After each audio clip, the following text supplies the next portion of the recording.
Biz. I'm Catherine Maley, author of Your Aesthetic Practice, What Your Patients Are Saying, as well as consultant to plastic surgeons to get them more patients and more profits.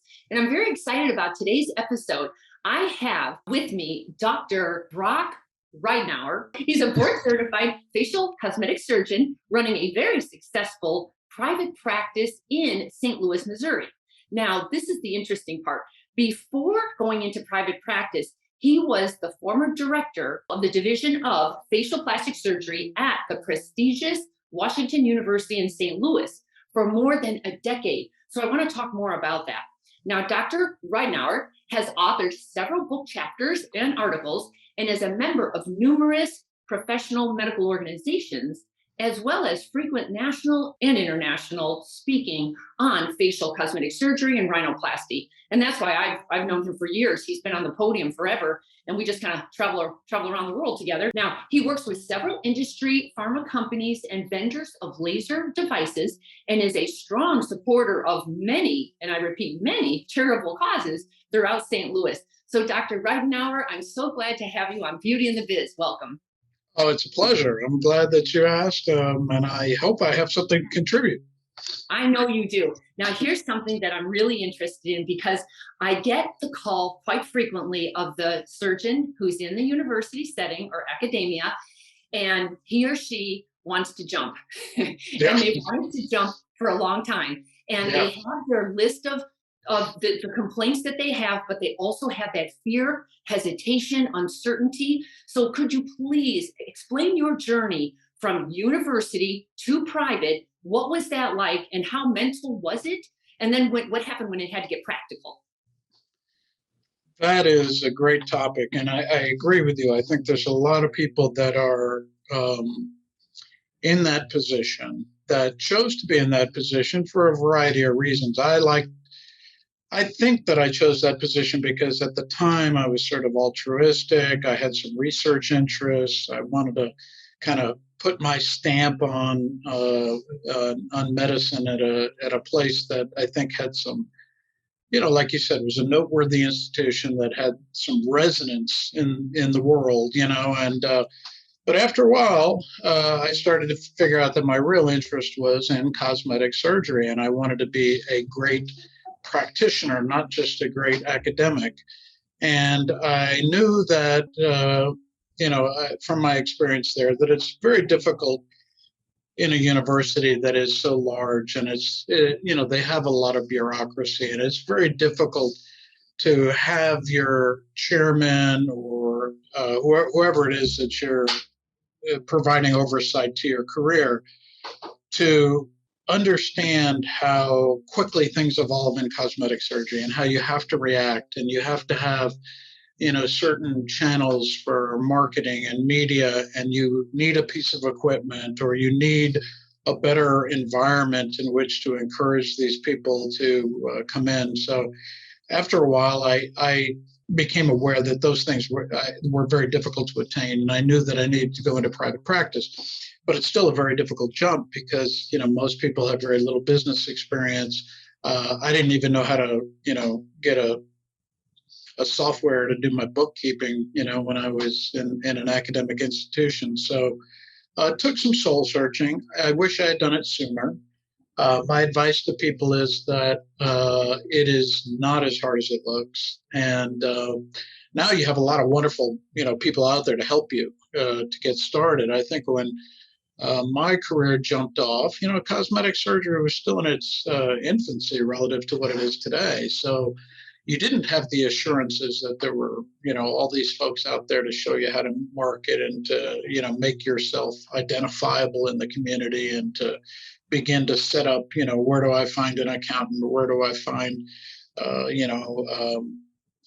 medical supplier? Where do I, what kind of, how do I get a lawyer to set up my corporation? And so it's challenging, but you have to kind of, I think, make the decision that you're ready to leave based on all the right things. And for most people, that's not the problem. They know they need to leave.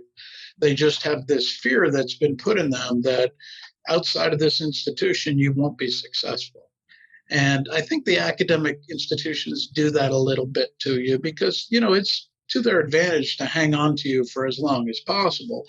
Um, and so, because most academic institutions are built like a pyramid where the guy at the top makes the most and the people at the bottom make the least.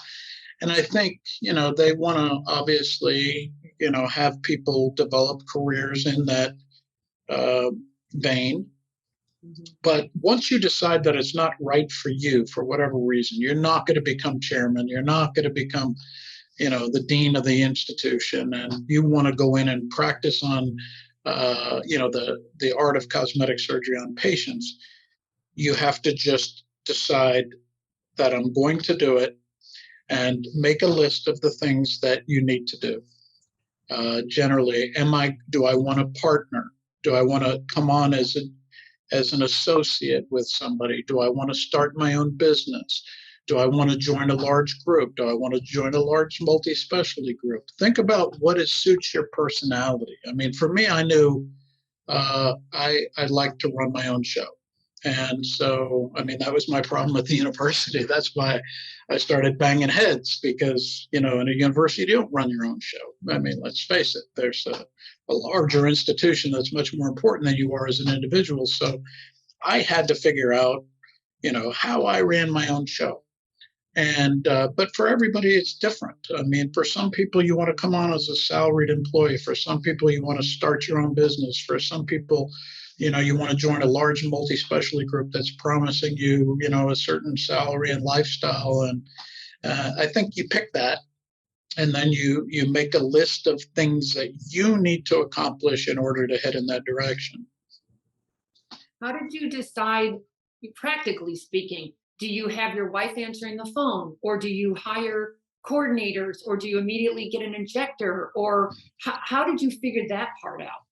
Well, that is difficult. I think um, setting yourself up was, I was like in my mid 40s, I think, when I decided to leave. So I didn't really have an opportunity to start out slow. I took a chance. I took a big entrepreneurial step. I found a bank that believed in me. I took out a big loan.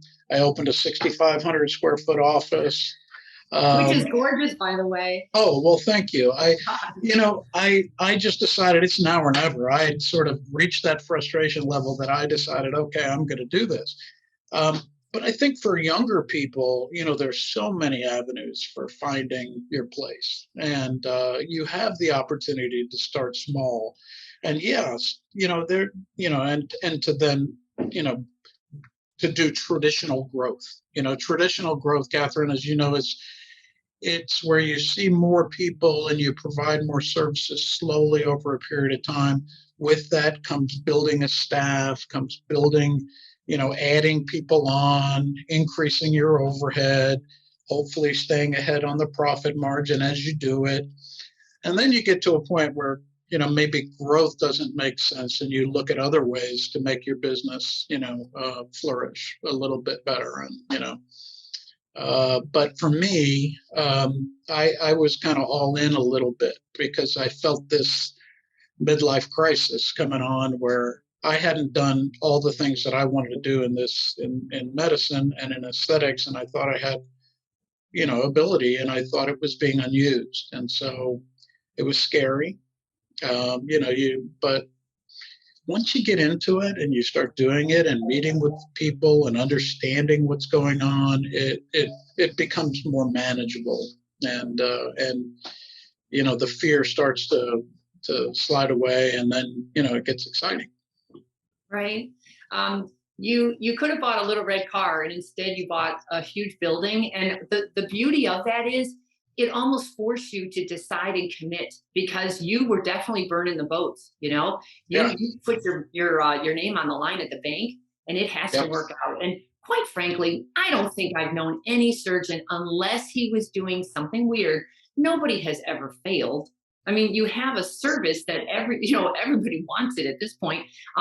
It would be really difficult for you to actually fail. Even if you're not a good business person, even then you'll figure it out. I really haven't known anyone who's like, oh my God, I have to go bankrupt now, I agree completely. I think that fear of failure, I think, exists in all of us to some degree, but you're right. I think as a physician, if you are at all reasonable and have a pretty good work ethic, failure is not what's going to happen. You may not do it the best way. You may not get it perfect. You may have to take a few years to evolve, but failure is unlikely. I agree. I encourage anybody that thinks they want to do this to just do it. I think more than anything, just figuring out what fits your personality. Am I a solo act? Am I a group act? Am I working in an institution, or am I going to be a person that sort of finds my own way? Right. Now, along with that comes staff and staff challenges. And I would say that's probably the biggest challenge of running a private practice. And especially right now, I don't know if the Midwest has incurred the same crazy HR issues that others are having. But Yes. what's your scenario there? Are you having trouble finding good people, keeping them, motivating them? Well, I think that's probably the single greatest challenge is human relations, HR, staff, finding good quality people and retaining them is a very difficult thing to do in general. And I think in today's environment, where there's very low unemployment, where people are trying to find out what it is that really inspires them and makes them happy, it's a little bit more difficult. I have actually benefited from that, I think, because a lot of nurses have left the hospital systems and are less interested in working in those environments, and have a certain degree of burnout, and have our applicant pool when we posted jobs has been extremely good. Still, as you know, I mean, to take somebody out of the ICU or the emergency room and teach them the aesthetic business is a huge investment, and time, education. It's risky because people then become quite good at what they do, and then they have other options available, and so retaining those people is always difficult. Legal avenues are not really always the best to try to nail somebody down, because it ends up being restraint of trade anyway most of the time, and different states have different laws, and eventually they're going to set up shop somewhere else if they want to, or join somebody else if they want to. So finding those good people, nurturing them, is really important. Having them have a sense that they are part of a greater something than themselves, that you create an environment they want to be part of and they feel good about, that they can say, I work in this place and I'm proud of it. And the people in the community hopefully go, oh, yes, I've heard of that, or they have a good reputation. You must be a quality person as well. That's kind of what you hope happens. I think, recognizing people for small things every day is really important.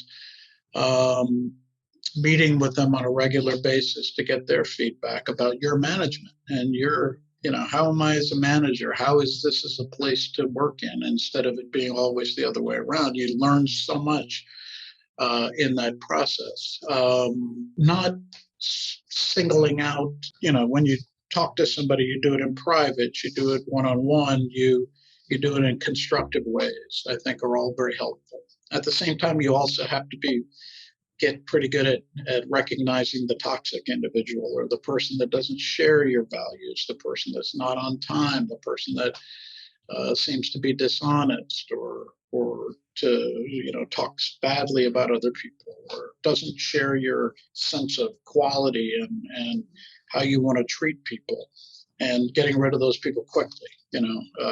Making decisions that this is before you drag that on into some lengthy process where everybody in the office is miserable. That's also something that comes slowly. But you get to the point where you get pretty good at that, because you know that it's essential for your business to survive, that you have the right people that are there. Regarding the managing of people, what I have learned is it seems to me the surgeon is better off being the visionary and the leader, and then having that manager that's a buffer between him and the staff seems to work the best. But I love that it all comes from the top and dribbles down, and you have to set the tone and the standards and the values that you expect from everyone else. That just gives staff so much clarity. Okay, here's where we're going. Here's what he expects from me. It's super helpful. And then are you also meeting with them, or are you letting, the manager handle that?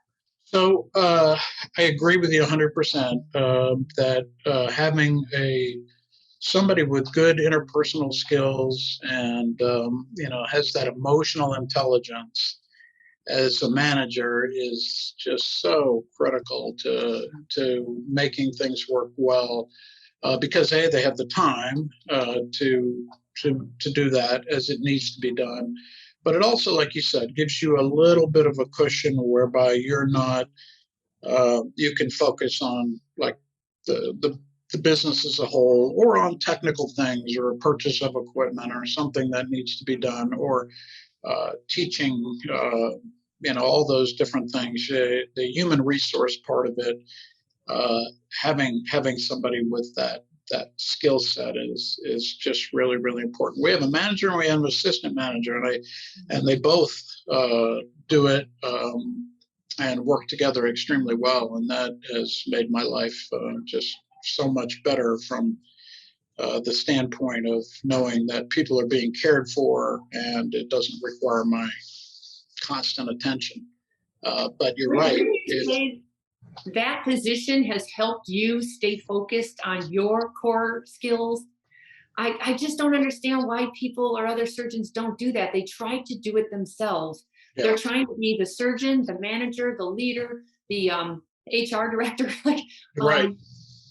When do we stop doing that? And more and more, with sort of the legal climate, HR is a more challenging area that you really need to at least have some outside help with, if not, having somebody that knows it intimately. But I agree. You can't. There's a tendency, especially early on, you don't want to pay all these people. You don't want to, incur this big overhead. But that is money well spent. Because, like you said, I think you're way more productive and way more focused on improving your services and what people are coming to see you for. If you don't have enough time for that and being thoughtful as to how does this office, is it running the way that it should? Are we providing the right type of services? Are we charging the right price? How are we, what's our intake and our outtake process? Are we streamlined? Are we, if you're not doing that, and instead you're worried about somebody's maternity leave, I think it distracts from your growth and the big picture.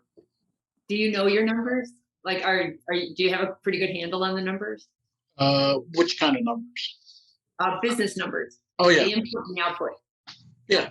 I look at it a lot. I think yes, I think to understand what's working and what's not working, you have to sort of have an idea at least of what your inflow and outflow is. And you also have to benchmark certain things. I mean, I didn't do that early on. I wish I had done it all my life, but somebody sort of educated me on the value of looking at, how is this provider doing relative to similar sorts of providers in this part of the country, versus this. And that's not going to be your only decision matrix as far as is this employee a good employee, or there's so many other intangibles that enter into that, but you should definitely know this person's in the 90th percentile. This is a really important individual in my practice. They're doing really good things. And what are they doing that we can mimic, or the other providers can mimic, to sort of reproduce that?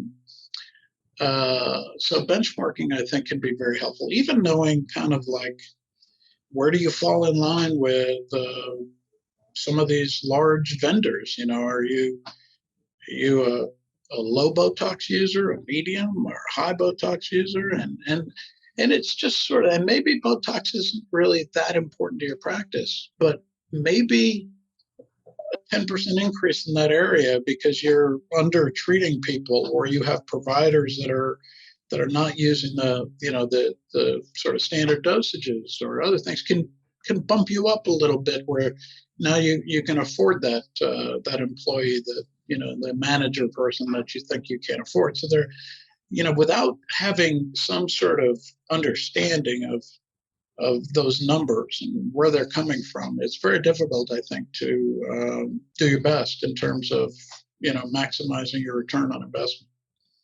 I like the benchmarking idea a lot. And I also like always comparing numbers to something, because otherwise they're just standalone numbers.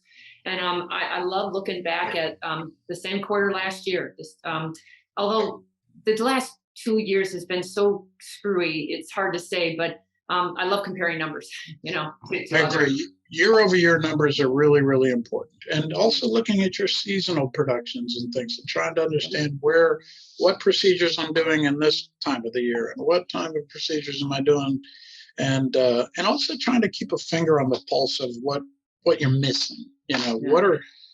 What are people asking for that you're not providing, that you could be providing, if you learn a little bit more about it. So that's also something that I when I hear people asking, what about this? What can you do for this, over and over again? And I feel like I don't have the technology for that, or I don't have the skill set for that. If I think that, that I can accomplish that, then that's a good way that's your next little step in your business, is adding that particular service. That's a good segue into talking about lasers. You're a facial plastic surgery practice, so that means you're doing face up, neck up, and then you're not doing body. However, there's so much non-surgical body technology Right. nowadays. But then you've got a building full of very expensive lasers. Do you have like a checklist in your head that says, "I buy a laser when," and then dot dot dot? Do you have any kind of requirements for that before you invest in such a big ticket item? Yes, I think so. Although it's still largely subjective. I wish there was a way to do that in a way that is just perfectly, analytical and quantitative. But there has to be some gamble in there a little bit. So, I start with the things that you can charge for, like a fractional CO2 laser, for instance. I mean, a lot of people need it. It goes very well with your surgical, cases. People aren't going to be happy if they have a nice looking, jaw and neckline, but their skin quality is poor and they have wrinkles. So it's a natural fit with the surgical practice. And, the price point for the procedure is good enough that if you do, I don't have to do hundreds and thousands of them to get a return on investment. So you start with those sorts of devices, an ablative and a non-ablative sort of resurfacing device, I think is a good starting point for most people. I have veered into some areas where, in retrospect, were a little pushed, but for the most part, I've made pretty good decisions. I got into cool sculpting when it first came out. I had the second machine in the Midwest, and so part of that, the market leader place for a minute. Yeah, and it lasted a good year. I made my money back in 3 months or 2 months or something, and it was, it was very profitable for me for a while. And then it becomes a tight market, where they're on every street corner, and you can't really charge a premium for those services, and it becomes commodity driven, and you have to have a lot of people come in, and it's different. But if you see a technology that is, that it has promise, and so one of the things I did was, the people behind it were of extremely high quality. I called some people that had done the clinical trials on it, and they said, yes, this really does work. I think it's a good investment. I looked at, the adverse events in the studies early on and things like that, and thought that, that were fairly low complication rate. And then people would be looking for a non-surgical, way to control weight or fat, localized adiposity. So that was a real easy decision there. Market leader, getting out in front of everybody else in an area that you thought can't miss, really, right? Weight and body image. And so that's how I got into the cool sculpting thing. Some of the things that I've gotten into. That you didn't love.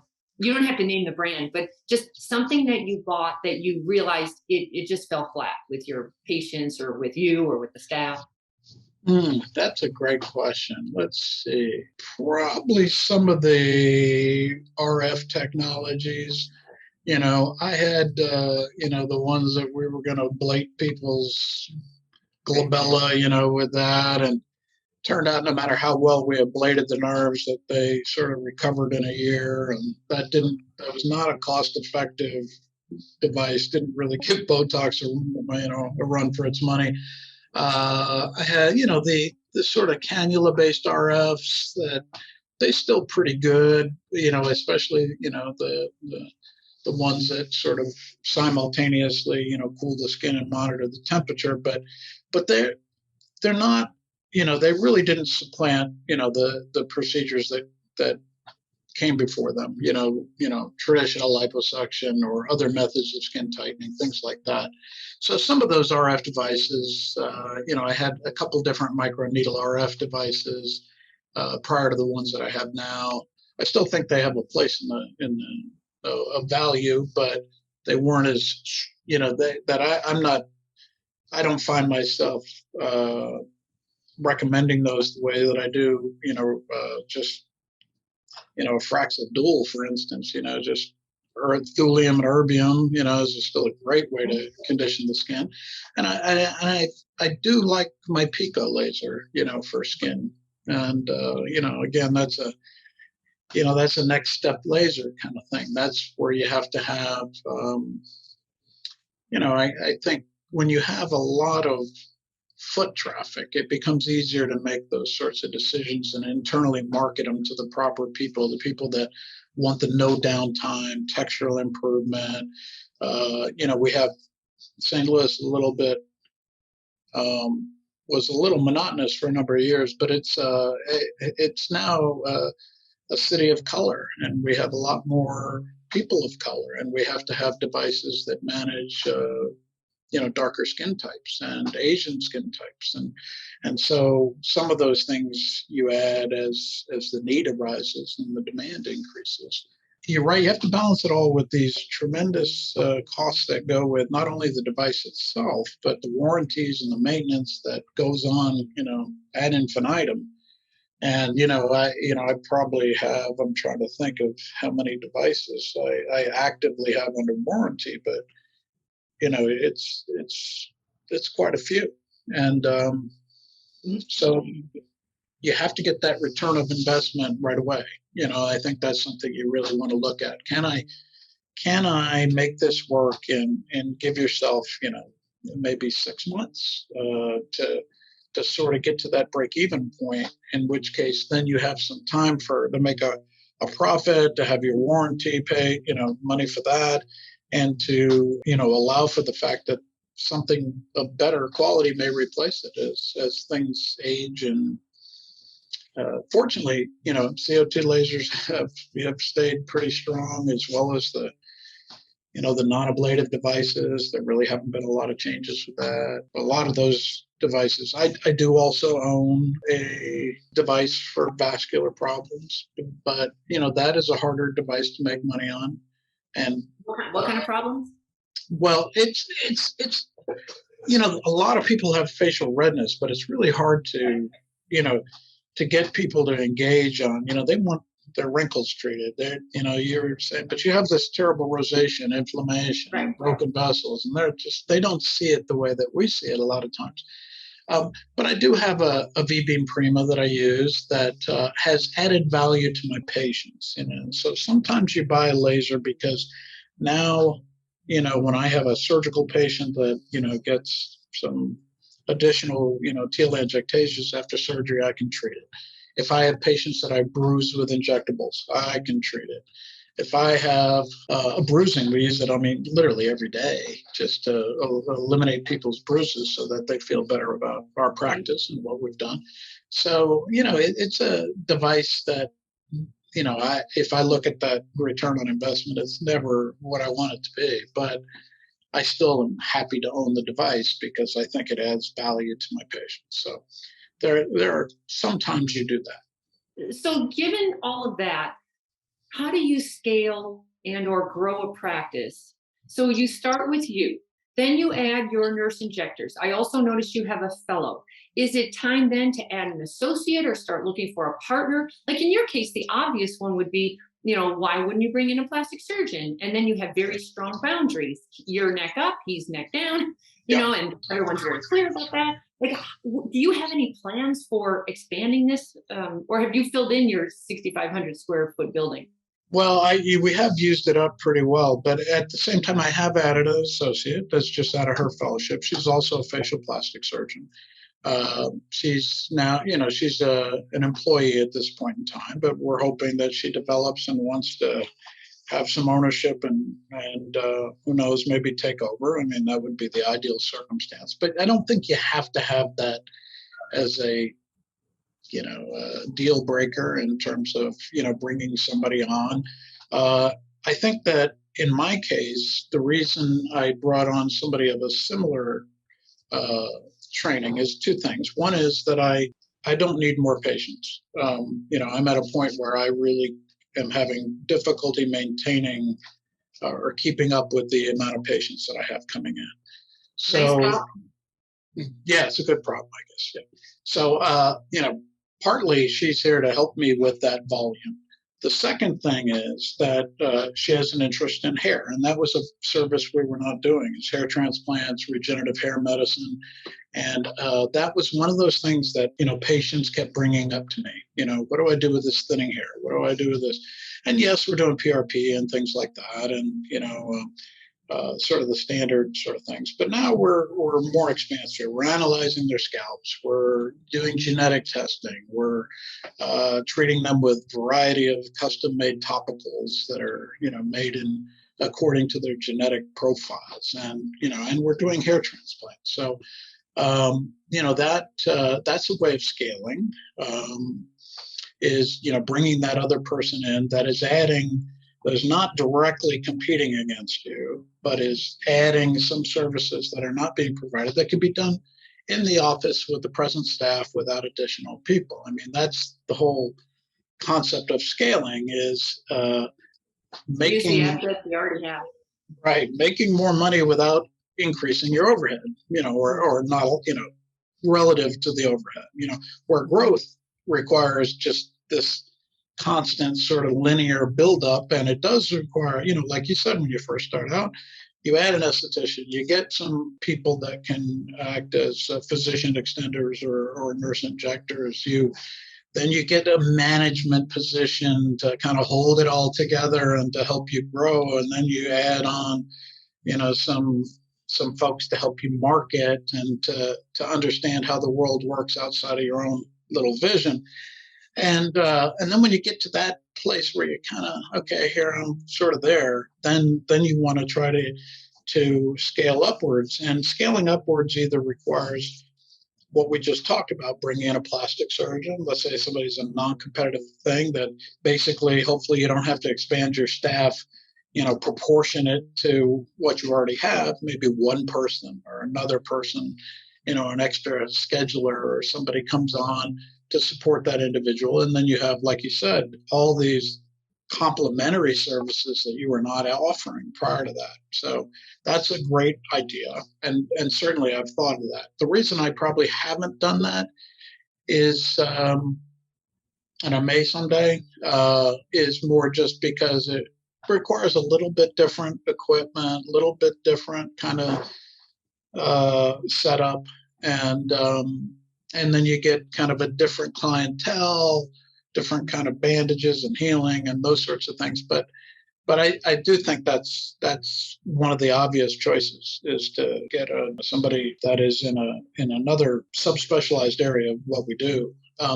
And that's what I did with the hair kind of thing. That was, big draw is I wanted that service. I think it's really important, especially to millennials. And I wanted to get this get that off the ground. And that was something where I literally didn't have to add anybody but a hair tech, so Right. that And it's a was, very big ticket item when you can get it, yes. It just takes different kind of marketing and advertising efforts than before, but it's well worth it. It's well worth it if you can manage it. I agree. It is a whole different arena, and there's a lot of specialized places, and you're competing against some of these behemoths. But there's a lot of people that want it locally and want it from a quality place they know and recognize, and know that is, hopefully they have faith in us that we're going to provide those services at a high level, which we are. We wouldn't do it if we didn't think we were doing it at the highest possible level. So. And then, the other way to scale up is when you get busy enough, instead of killing yourself and doing this, more and more and more, of the same procedure at the same, you can sit back and say, okay, I am going to raise my prices, and if a few people drop off, it's okay. And that's something that was, it's always been extremely hard for me, because I come from modest beginnings, and I wanted to be accessible and that sort of thing. But it just plain makes sense. You can't treat everybody.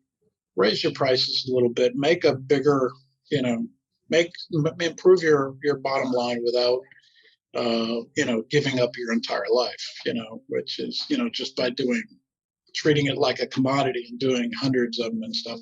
And I won't be the kind of doctor, even if I think I do similar quality work, I'm not going to be the Birkin bag doctor, where you charge this really outrageous, high price. And because it takes a certain amount of, it doesn't fit my personality. You have to have a lot of ego there to pull that off. But that is something people do. To scale up is say, okay, now my operation costs 5 times as much, and there's a certain group of people that are attracted to that, as you know. And well, For sure, it's a different market though. It's a different demographic, different market. Yeah, it is. And but I think some increase in price when you get busy enough makes sense. I mean, that's just that's how you want to control the pace of your practice and make a little bit better return on investment. So, Dr. Ridenour, give us one business mistake that you've made that you learned a lot from, because everything always looks so great. When I do these podcasts, everyone's doing great. They have all the patients they need, but something always goes sideways, somewhere in there. So give us just one. Okay, sure. I think probably the single sort of biggest emotional heartbreak I had was with an employee that I saw certain character issues with, and had concerns about, but didn't act quickly enough with that individual to make a decision that these signs were enough to terminate this person's employment. And so I let them persist for a while, and then we got into the COVID epidemic, and she got into some financial hardship. Then sort of made this decision to sue me for a toxic or hostile work environment, and that occurred because I sort of made the mistake of allowing myself to be vulnerable with that, because I got pretty angry at her, because she was not showing up to the Zoom meeting. She wasn't, making herself available in the hours that she had prescribed. Bunch of different things. And then so I lost my cool to a degree, and then had to work myself through some sort of that employment lawsuit. All's well that ends well. Once you get by those things, you learn such a valuable lesson. And one of the things I would say is you cannot trust people the way that you would like to. Many times you need to treat them with respect. We try to have a family sort of environment, but I will never have that level of naivete again. I think you have to always, I mean, one of the things I liked about the last meeting, I saw you at, I believe in probably Miami or something, was, they had a section on all those employment issues, and people should really pay very close attention to those. How to, the HR, and that's why you shouldn't be your own HR person either. And I wasn't, but they were telling me that she needed to go, and I was sort of, the one that sort of allowed that to continue, because I thought, oh, she's got all these other good qualities, But so I think, that labor issues are always the most challenging, I think, and I allowed myself to be kind of made vulnerable to that it makes me very mad, that I did that. By simply not taking care of a problem that was there. I recognized it and didn't act on it. So that was one of my big faux pas, and that wasn't like a big decision that cost me a lot of money, or that cost me a reputation or anything like that. I mean, I did no wrong, I promise you, and I feel strongly that I didn't even require a non-disclosure at the conclusion of it, because I know I didn't do anything wrong, and I feel free talking about it. But just to tell people that you have to be very careful with your employees. And occasionally, I love the people that work here, and many have been here 10 years and longer. But it's a challenging landscape out there. You have to learn how to walk around those little minefields a little bit. Other than that, I think I've been. Yeah, other than that, the occasional bad purchase, the device that it didn't get as much use as I thought it would. And I've been very fortunate otherwise. I really have. I haven't made too many blunders. But starting earlier, that's probably my biggest regret. Okay. Is spending 5 more years at the university than I wanted to, and then trying to play catch up. Trying to grow the practice quickly, work, try to build up to some point where you're ready to retire. I think it's just like investing. You start at a young age. That's why I say get after it. If you know that's what you want to do, don't be afraid. Just your biggest mistake will be hanging on too long. That's such a great pearl. Jump sooner than you want, and it will work out. It will work out. Yeah, it will work out. Yeah, and if anybody that sees this that wants to talk to me about it personally, I'd be happy to field their phone call and tell them about my experience. I mean, it's a little challenging, sometimes the university, they turn on you a little bit. They're mad at you. They don't, they wouldn't forward my patient phone calls, all those little petty things. But, you survive it. You get by. It's not hard. And as a matter of fact, it's so much more fun being in charge of your own existence and working with the people you choose and want to be with. So, I mean, that first year was not rough at all, I thought. Huh? I thought it would be, just scraping by, but I made more money in my first year in private practice than I got paid at the university. Interesting. That's great. Good for you. So let's switch over to marketing, because you definitely had to come up with patients that first year, but that was a long time ago. And now it's gotten a lot more challenging, a lot more technical. It's gotten a lot more of everything. So how competitive is it in St. Louis? It's getting increasingly competitive, but I think that's great. In a way, sort of rising tide lifts all boats. I think that I've learned a whole lot from my bigger competitors, because you watch what they do and what they do well, what they don't do well. And again, I do think that we live in an environment now where there are, maybe in, Southern California, things are a little more challenging for sure, but, and some of the big markets, but there's also lots more patients that are willing to spend money as well. So I don't know. But yeah, St. Louis is really, the number of people doing this has doubled or tripled since I've started it, probably at least tripled. And there's some very good quality doctors in town. But I think they've only made me better. And so, but you have to find your niche in that environment, who you're going to be. I think we're a luxury practice in the sense that we have really good patient care. We try to do high quality work. We try to only use the best equipment. We train people to be, I like to think my aesthetic nurse practitioners are better than most doctors, in the sense of their education on those devices, their understanding of them, their endpoints and treatments, their experience.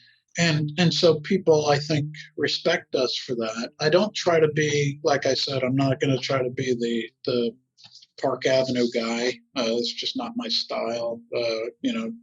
I want the I want to make a profit. I do all those extended deep plane everythings. I do all the same surgeries they do, and I think I do them well. But again, I don't think that I'm that person. That's just not my style. If you have a staff that is working together, that is well trained, that answers the phone really well the very first time they call you, they don't say, I don't know that, let me check on that, let me get somebody, let me do that. They know. They know about all these devices we do. They know, approximate healing times, costs, things they can discuss with anybody. They are, kind of try to be very caring for the people, meet their needs. I think if you do that, you'll survive. You'll do well. And that's kind of how we position ourselves as experts. If we do it, we're an expert at it, and we try to stay expert at it. We don't buy a piece of equipment and go to a weekend meeting. That's just not how we do it. I mean, we will go to the people that know it the best. We will watch, every webinar video. We will make the trainers come back if we feel like we have any missing pieces. I will read the literature. The nurses will read the literature. So we try to do it really, really well, and we don't hurt people, and that helps also. I mean, not trying to really avoid any untoward effects or we all have our complications, but trying to be a safe environment where people are trusting is really important. And then, we try to educate. We send, I do like, monthly emails on that are, kind of like what we're doing, what's going on, but also, continuing to educate people. What is this? Why do you want to treat, the broken capillaries and redness in your skin? What is inflammation? How does it damage it? What does it do over time? What is rosacea? What's melasma? What are these things that and how can you treat it? And always, trying to give them, some added value in those, that not just saying, oh, we got a special on, lip filler, but we do lip filler, we do it, well. But if we're going to do something on lip filler, have a little blurb in there about, kind of discussing, what are some of the things you should discuss with your provider about how you want your lips done, and which fillers do which things, and those kinds of things. So I like staying in touch with people, through email, but not so much that it's imposing, and you're giving them just this never-ending cycle of our next deal or whatever.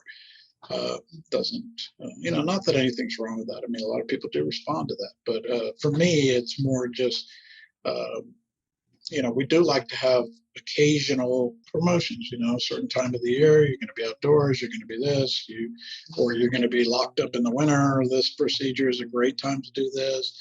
I think those things are, and because it's going to help that person that's already been thinking about it, make that decision. And people, they love some value. I think that's important. But we don't want to also do it so often that it's just the people sitting around waiting for the next thing to see what comes up. If they're going to jump on it or not. Marketing wise, when I first started out, I held open houses. I did those sort of educational forums where people could come in and learn about, an operation or a procedure.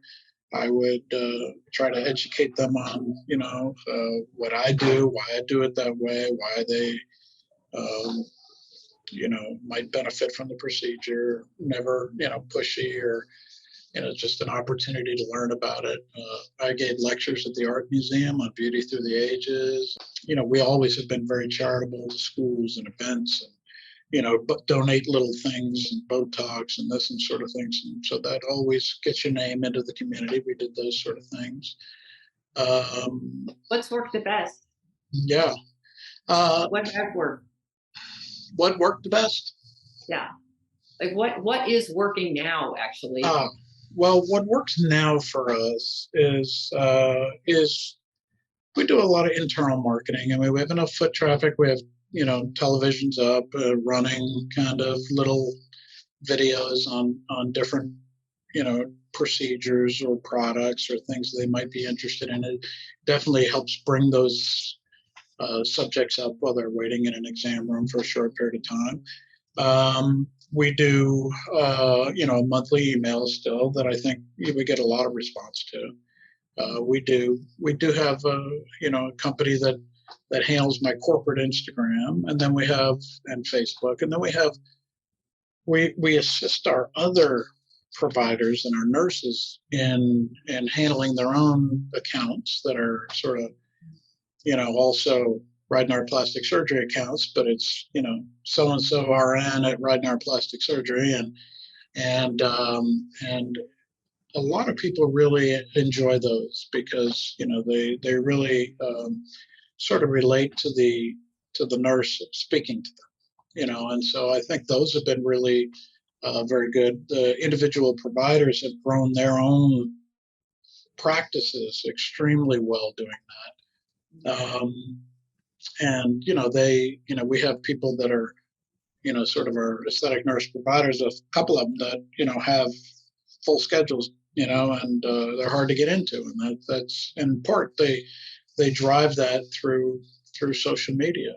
But I like that they stay under your name because you Yes. don't want them thinking that they're going to go off on their own and take 2,000 patients with them. They need to stay Right. under your umbrella.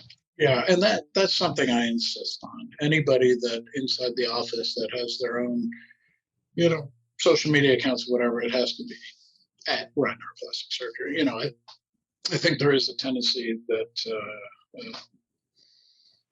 people do get feeling sort of empowered, and and then that can end poorly. And the other thing is we're all trying to drive, we always tag each other, so there's a little cross talk and a little, you gain from other people's posts a little bit, and it keeps it more interesting for our clients too, because they see a variety of sort of different sorts of things.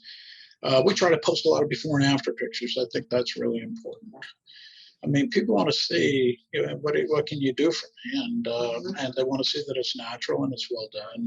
And I think before and after pictures, that's hard when you're young because you don't have a lot of patience yet. But every one of those pictures is extremely valuable. I can remember, when I first started out, and I really couldn't provide a patient a before and after picture for a facelift. So, somebody had to step up to the plate, and they eventually did, and, for whatever reason. And sometimes you have to, we start out, incentivize people in different ways to be that person.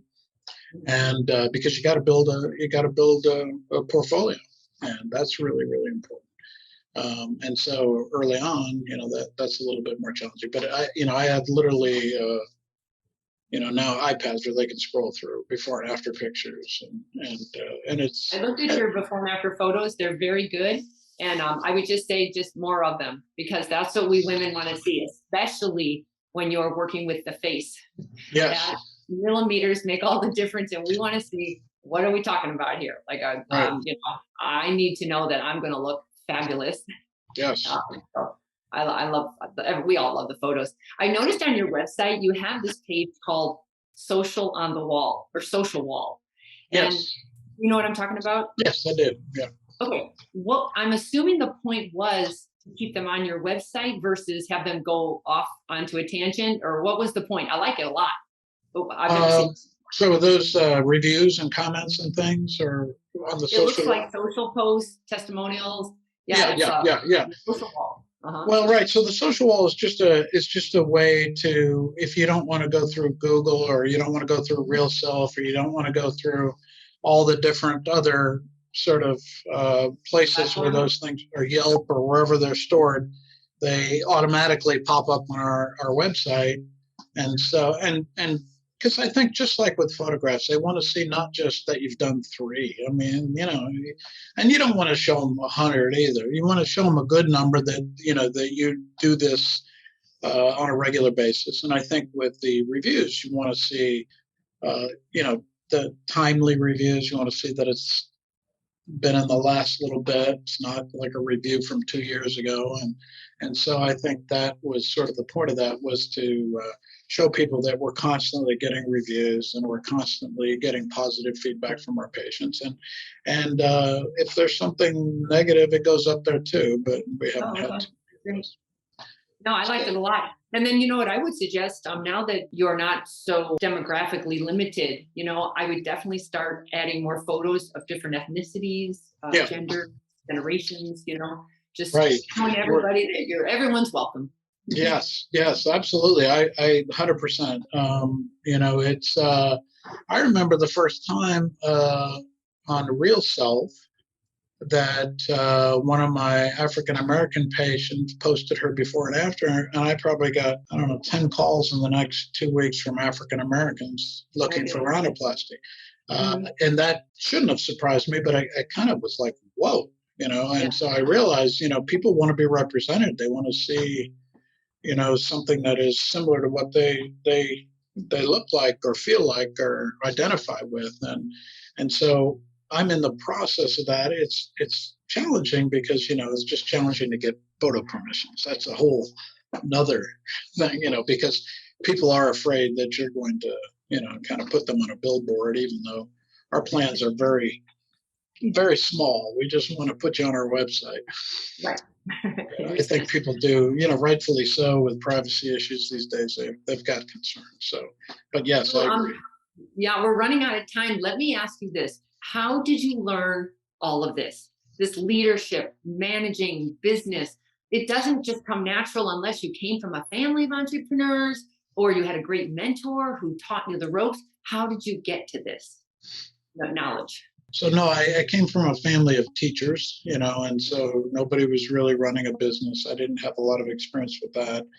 I think, knowledge, I was just a voracious sort of kind of sponge early on. I went to, I was very much a believer in multi-specialty training and cross sort of learning. And George Brennan out there in Newport Beach started those early multi-specialty group meetings and things. And I got myself involved in that and learned a ton of, of skincare and peeling and laser technology from the dermatologist, as well as just, good surgical practice from, a lot of the older plastic surgeons who people that were really, quite frankly, the most experienced in many of those procedures early on.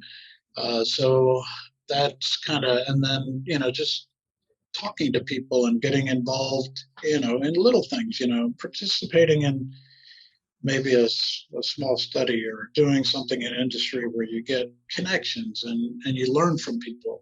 And from your vendors, talking to your vendors. Don't take everything they say as accurate, but they still are valuable sources of information.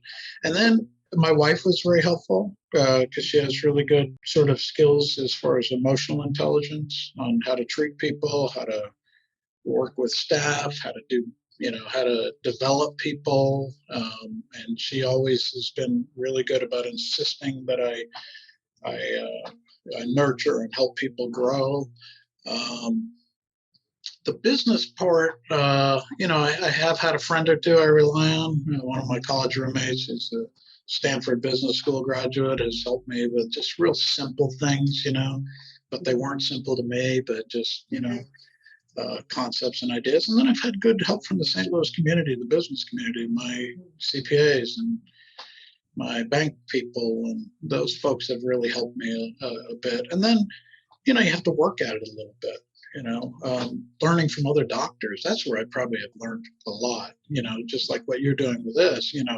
Some of my doctor friends are just really better at this than most. And, why'd you do that? Oh my God, yeah, they're the ones who teach about, real estate and other things like that are just over my head. I think as you get into business, you have to, by nature, put a little bit of effort into it and grow and learn and just keep being inquisitive and asking and learning, and talking to your peers is really good. I do read like the Harvard Business Review. I get little tips in there. They're really small, little, like a paragraph tip, but it's really, really helpful, about managing personnel, or sort of tidbits about how to run a small business, which is what I have. That's the whole point. You know a lot, but you can always learn those little pearls that, small hinges swing big doors. You just, as long as you stay open to hearing it. I think what happens is we get so darn stuck in our ways as we've gotten older, and I have to force myself to stay open, listen and say, how could this work for me? Half of the things I have learned that I have taught you surgeons, it came from another industry. I love to take something from another industry and say, how can we use that? And just staying open to it. So last question, tell us something we don't know about you that's pretty darn interesting. Wow. I don't know if that's anything very interesting. Let's see. But we don't know anything. We don't know about it. Let's see. I grew up in a little suburb of New York City called Mount Vernon, which is... I know where Mount Vernon is. Yeah, it's famous for Denzel Washington, who's my age, but we didn't go to school together because his mother was concerned about him being at this high school that I went to. So she sent him to private school to keep him out of trouble. But otherwise, I might have known Denzel, which I'm sort of... And let's see, who else? There was... RB Smooth, the comedian.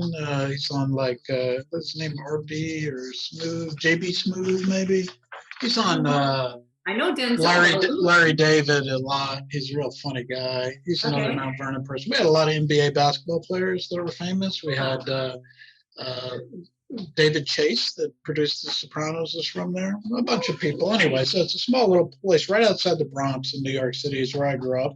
A lot of people don't realize I'm from there. They think I'm kind of a Midwesterner because my parents were.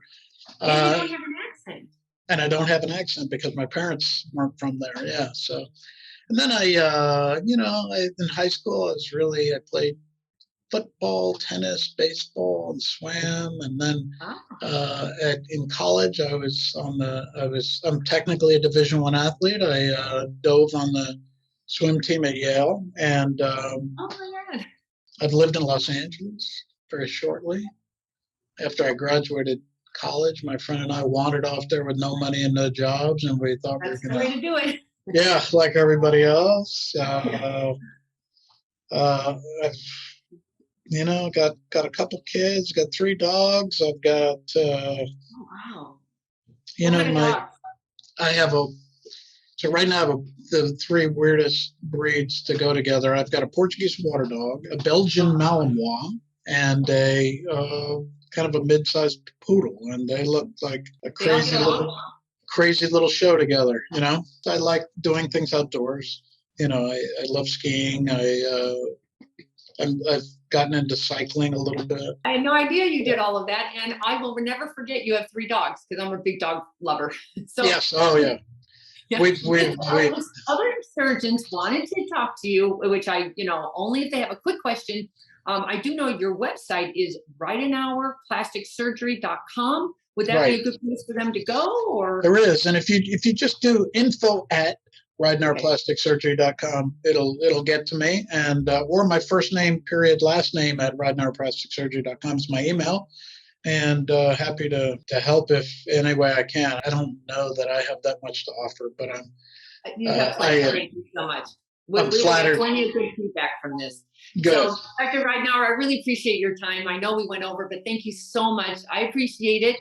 Then everybody, if you would, and if you haven't done so already, please head over to Beauty and the Biz and give us a good review and subscribe so you don't lose out on any of the other episodes. And if you have any feedback for me, you can always leave it on my website at catherinemaley.com, or you can certainly DM me on Instagram at Catherine Maley MBA. Thanks so much, and we'll talk again soon.